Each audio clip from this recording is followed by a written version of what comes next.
Welcome back. All right, so Philadelphia Flyers. Whenever I do a power rankings, it seems they're the most divisive team on the board in that almost everybody says, well, Shannon overrates Philadelphia because.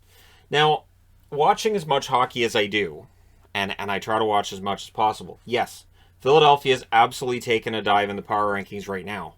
But while that is true, I don't think it's necessarily as bad as some may think. I think Philadelphia, I think there's some glimmers of hope here.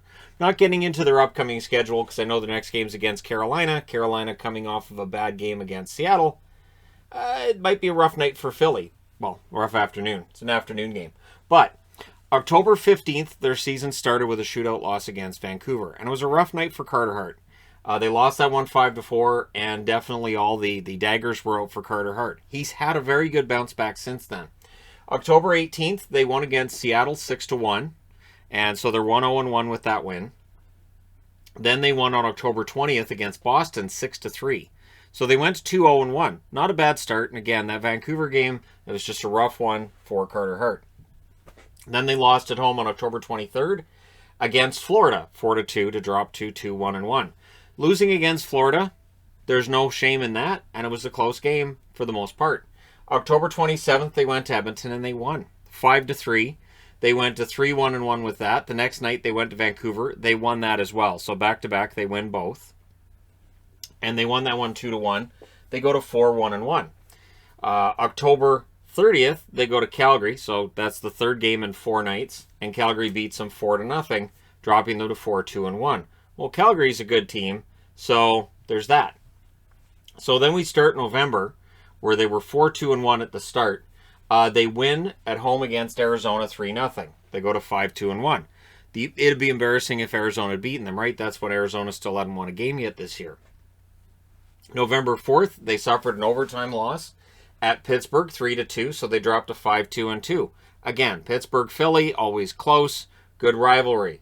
November 6th, they go to Washington and they win 2-1. They go to 6-2-2 in their first 10 games.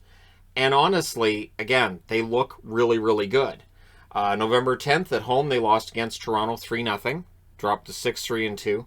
And this is where you can have that debate about whether or not Toronto's a really good team, and if they are, then losing 3-0 isn't that shameful. But then November 12th, they go to Carolina and they won 2-1. 7-3-2 was their record. The next night they went to Dallas and they laid an egg. Dallas beats them 5-2. Their record drops to 7-4-2 with that loss. And then November 16th, back at home again, they are winners against Calgary 2-1. They go to 8-4-2. That's their most recent victory. It's gotten kind of dodgy since then, but look who they're playing. They lose in a shootout against Tampa 4-3 to drop to 8-4-3. They lost to Boston 5-2 to drop to 8-5-3. Then they lose at Tampa 4-0. Well, Tampa's picked up their game lately, 8-6-3. That game I found alarming, not because Tampa beat them necessarily, but because the effort from Philly at different points wasn't where you want it to be. And then last night they lose in overtime against Florida 2-1 to drop to 8-6-4. So they've won 2 of their last 8. They've won, well, let's see, it's 2 out of 10, right? So they've won 2 out of their last 10. They've lost 2 in overtime, 1 in a shootout. But immediately, seen comments like, well, that's what happens when you got Carter Hart. It's not the problem. Their power play, 14.6% on the season, which is 26th. That's not good. Their penalty kill, 82.8%, which is 13th. That's passable. Their points percentage currently sits at .556, which is 18th in the NHL. So when you look at the overall points percentage, they're just below that line, right? Goals for per game, 2.44, which is 27th. That's your issue in Philly, scoring goals. Goals against per game, 2.67, which is 8th. This is despite them allowing some goals here against Tampa, against Boston. Both games against Tampa, they allowed 7 goals, 8 including the shootout goal that beat them. So I would say that going 0-1-1 against both Florida and Tampa will definitely make that record look worse than what it is. You take away the Tampa-Florida games, they're 8-4-2. Understand you can't do that. I get you can't do that. I've made that argument for ages with people who go, well, if you just don't count those games, then they had a good record. Yeah, if we don't count the losses, they look pretty good. Against Carolina, they're 1-0. Against Edmonton, they're 1-0. Against Washington, they're 1-0. Against Calgary, they finished out their season 1-1. Against Toronto, they're 0-1 thus far, and against Boston, they're 1-1. They hold their own against the better teams in the league. And they've played most of their games against better teams in the league. So against the lower tiered teams, 1-0-1 against Vancouver, 1-0 against Seattle, and 1-0 against Arizona.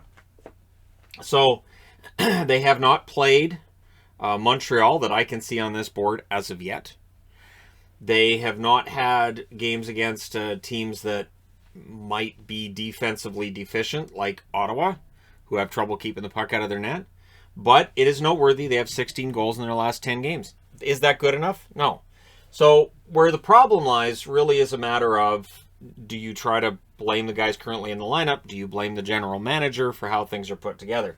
Claude Giroux has 16 points, 7 goals, 9 assists in 18 games. In the last 5 games, he has 2 goals and 2 assists. I don't see Giroux as being a problem. Sean Couturier, 5 goals, 8 assists, 13 points in 18 games. He only has 1 assist in the last 5 games. And though Couturier is excellent defensively, you want more than 1 point in 5 games from him. Derek Brassard's been a revelation. In the last 5 games he's played, 2 goals and 2 assists. He has 4 goals, 7 assists, 11 points in 17 games so far. But again, if he's one of your top scorers, that makes you think there's problems with scoring elsewhere in the roster, right? Cam Atkinson, 18 games, 7 goals, 3 assists, 10 points. He got off to a very good start, but he has 1 goal and 1 assist in the last 5 games. He's getting opportunities, had a very good shorthanded opportunity the other night. They're just not going in. Konechny, 18 games, 5 goals, 5 assists, 10 points. In the last 5 games, he has a goal and an assist. Konechny is coming off of a rough year last season. The expectation was a bounce back. If he does not show that bounce back this year with his contract, I don't know if maybe he ends up being traded out of Philly. Maybe they look at him and say, hey, we like Konechny and everything, but we need to change things up, and maybe Konechny becomes one that goes. Farabee, 18 games, 5 goals, 3 assists, 8 points. He only has 1 goal in the last 5 games. He's a fast starter. We know that with Farabee. We also know there's some inconsistency in there. And Justin Braun is near the top of this list as well. 1 goal, 7 assists for 8 points in the last 18 games, or in 18 games this year. In the last 5 games, he doesn't have any points. Their goaltending has been very good, and this is part of the reason I'm making this video. They're 5-4-3 with Carter Hart in net. He has a .928 save percentage. That is well above league average. And Martin Jones, who was basically hung out there by San Jose, and I mean, I get it. Like, San Jose was kind of a mess for him. He's 3-2-1 this year, .927 save percentage. For a goaltender who has struggled to keep his save percentage above .900 throughout his career, well, not throughout his career, but I'll say the last 3 years, he's had his struggles with that. This year, he's looked very good. The interesting part with Philly is that now they're a team that's having trouble scoring goals, again, against pretty good teams like Tampa, Florida. You look at the last 5 games. Florida, Tampa, Boston, Tampa, Calgary. And Boston's underrated too. Boston's a team that I keep seeing comments like, well, Boston's not playing very well. Aren't they 10-6? That's not bad. So it's understanding that I have trouble scoring against Calgary because everybody does. Tampa, because Vasilevsky. Florida, great goaltending numbers. And Boston, I think, are underrated. Their win over Calgary was a 2-1 win. Their win over Carolina was a 2-1 win. Their win over Washington also 2-1. So they're not scoring enough, but they've had some wins here and there. It really becomes a question of if this team is going to turn it around and make the playoffs and go on a run, they need that scoring. And one thing that I've wondered about with Philadelphia for a while is, with Giroux scoring not being at that big elite level that it once was, who is going to take up that slack? Will bringing up Morgan Frost maybe turn things around? Maybe Frost is ready to come in and contribute. There are a lot of interesting ways this could go, but I haven't completely lost faith in Philly. I've had to drop them down on the power rankings board because they've lost 4 in a row, admittedly against very good teams. But I do think that they're playing better than they're probably getting credit for. The puck's just not going in the net. So we'll see if that changes. I guess the question I have is, for Philadelphia fans, what do you think the issue is? I have a feeling Alain Vigneault's name is going to come up in the comments because that does tend to be a thing when Vigneault's a coach. But let me know where you think the issue is and how they right this ship. How do you get the power play and the goal scoring in order? My guess is if the power play starts getting better, so does the goal scoring. But that's part of the issue right there. You have to have a good power play, or else you're going to have teams that aren't worried about taking a penalty against you because power play isn't any good.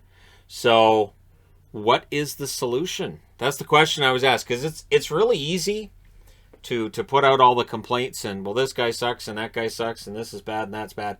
And then the question becomes, okay, so how would you see about fixing it, and which part do you think is most fixable? I don't think Philadelphia is that far out. I think once their schedule is dotted with teams that are near the bottom of the standings, or at the very least, outside of a playoff picture, they should start winning games. They tend to do pretty well against the teams that they should. But it's been a rough schedule. Just look at that lineup of teams, and you can see that they've played some really top teams already. It should even out, right? Let me know your thoughts in the comment section below. Will Philly make the playoffs? Being one of those questions. And hey, hit like and subscribe if you haven't done so already. Thank you guys so much for all your support. I will talk to you again soon.